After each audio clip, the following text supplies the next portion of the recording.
Albert Einstein famously remarked in a conversation with Werner Heisenberg, he said, you know, in the West we've built a beautiful ship and in it has all the comforts.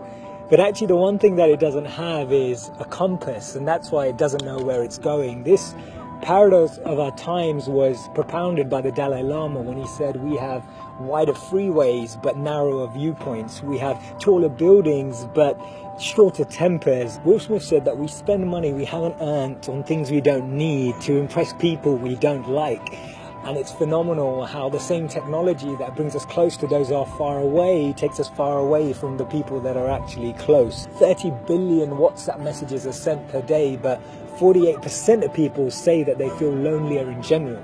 The paradox of our times is that we have more degrees but less sense, more knowledge but less judgment, more experts but less solutions. It was Martin Luther King who said that the irony of our times is that we have guided missiles but misguided men. Have you ever found it perplexing that we've been all the way to the moon and back, but we struggle to start a conversation across the road or across the train? And it's amazing that Bill Gates was known as the top earner in 2015 with a wealth of 79.2 billion, but 1 in 4 CEOs claim to be struggling from depression. Do we actually thrive off this paradox? Is it that this paradox actually makes the media interesting? It's what makes journalism interesting. It's what makes politics interesting. It's what makes television interesting. Is this paradox actually what we feed off and what we live off and what we talk about and discuss in our circles? Doesn't it seem that we've tried to clean the air but polluted our soul? We've split the atom but not our prejudice, and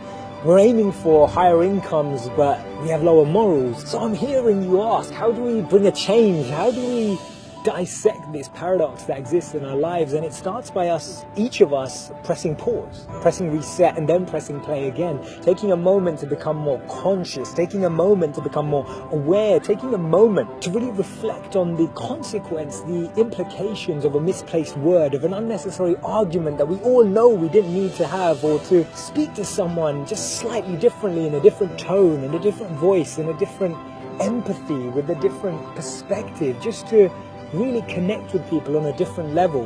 This thinking out loud started from Albert Einstein, and I'll track back to him when he actually said that the problems we have today can't be solved with the same thinking we used when we once created them. So actually we need to research alternative teachings. We need to deep down dig into those ancient books of wisdom. We need to go back to understanding if there's anything written in those creased pages of time that can actually reveal more knowledge and more wisdom of how we can transform our experience of life today. Otherwise, this paradox means that every step forward we take, we're taking 3 backwards every time.